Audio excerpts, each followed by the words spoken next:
پیری مریدی اس لیے ضروری ہے کہ حضور سے فیض لینا ہے تو کبھی قادری بننا پڑتا ہے، کبھی چشتی بننا پڑتا ہے، کبھی رضوی بننا پڑتا ہے، کبھی اشرفی بننا پڑتا ہے، اور جھگڑے کے لیے نہیں بننا پڑتا بلکہ فیضان لینے کے لیے بننا پڑتا ہے۔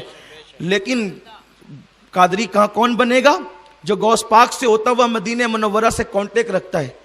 کچھ لوگوں نے بھی پیری مریدی شروع کر دی ان سے، اور لوگ مرید ہو رہے ہیں۔ میں نے یہ کہا یا اللہ یہ کب سے مرید ہو رہے ہیں؟ تو کہا کہ 2 سال سے 5 سال سے۔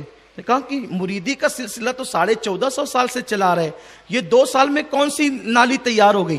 کیا اس کا تعلق جو ہے وہ مدینہ منورہ کے دریا سے ہے بھی؟ ورنہ یاد رکھنا کھیتی سوکھی کے سوکھی رہ جائے گی، کبھی ہریالی نہیں آئے گی۔ شجرہ پوچھو کہ کہاں سے کنیکشن ہے، اور الحمدللہ ابھی یہاں بیٹھے بیٹھے میں پورا شجرہ پڑھ سکتا ہوں۔ میرے مرشد سے لے کر مدینہ منورہ والے آقا تک ہمارا ہاتھ اس طرح متصل ہے، اور آپ کہیں گے شجرہ تو ہمارے پاس بھی ہے۔ ایسے شجرہ رکھنے سے کام نہیں چلتا۔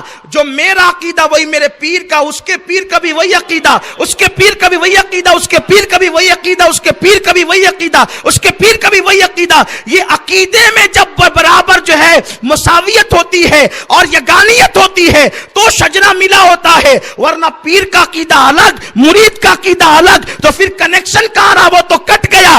اب اگر کوئی اپنے آپ کو قادری، نقشبندی، چشتی لکھتا ہے تو پوچھو کیا غریب نواز جیسا تیرا عقیدہ ہے؟ غریب نواز تو امام حسین کے لیے کہتے ہیں شاہ است حسین، بادشاہ است حسین، دین است حسین، دیپ بنا است حسین، اور آپ کہتے ہو سیو حضرت حسین۔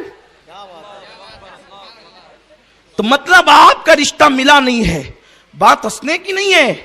مرید ہونے کے لیے بھی ہمارے سرکار مہاراجہ شریف کے صاحب سجادہ نجیب میاں سرکار کہتے ہیں پانی پیو چھان کر اور پیر کرو پہچان کر۔ ان کا بڑا پیارا نعرہ ہے۔ اور پیر کرنے سے پہلے دیکھو یہ پیر ہے، پیر تو نہیں ہے۔ ہاں پیر ہوگا تو خدا تک پہنچائے گا۔ سبحان اللہ۔ اور ہمارے پیروں کی شان کیا ہے؟ جا کر کے مدینے سلام کرتے السلام علیکہ یا جدی، تو اتنا مضبوط رشتہ ہے، جواب آتا ہے وعلیکم السلام یا ولدی۔ یہ ان آقاؤں سے اپنا رشتہ ہے الحمدللہ تعالی۔ یہ ایک ہمارا پیر ہے جسے مخدوم اشرف کہتے ہیں، یوں جواب آیا۔ ایک دوسرا پیر ہے، میں کبھی یہ بات نہیں کرتا لیکن آج تحدیث نعمت کے لیے عرض کر رہا ہوں۔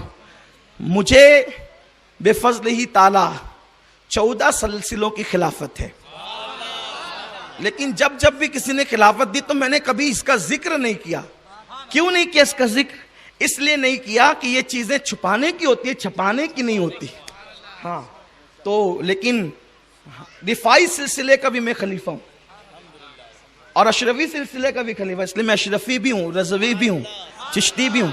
14 سلسلے میرے پاس ہے الحمدللہ تعالی، اور میں اس پہ فخر نہیں بلکہ شکر کرتا ہوں۔ ہاں پورے ہندوستان میں گھومنا ہوتا ہے، لوگ شفقت کرتے ہیں، ہمارے پیران نظام بڑی شفقت کرتے ہیں، عطا کرتے ہیں، نوازتے رہتے ہیں۔ تو اسی لیے میرا تعلق ہر خانقاہ سے، میں کبھی کسی خانقاہ کا بے ادب نہیں ہوں، اس لیے کہ بے ادب وہ ہوتا ہے جو خانقاہ سے باہر ہوتا ہے۔ میرا رشتہ تو اتنے لوگوں سے جڑا ہوا ہے۔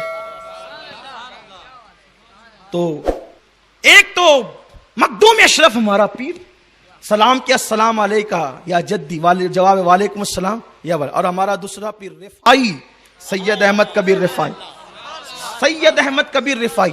یہ گئے بارگاہ رسالت میں، جو نبی کو زندہ مانے گا وہ کیا عرض کرے گا، جو نبی کو مردہ مانے گا وہ کیا عرض کرے گا؟ عرض تو زندہ کرتا ہے جو زندہ مانتا ہے۔ لوگ جن کے عقیدے یہ ہو کہ نبی مر کر مٹی میں مل گئے، وہ جائیں گے تو مانگیں گے کیا؟ وہ جیسے السلام علیکہ یا حل القبور پڑھتے ہیں بس ویسے جا کے السلام علیکہ یا نبی پڑھ دیتے ہیں، لیکن 12 لوگ وہاں تو یا نبی تو پڑھتے ہیں۔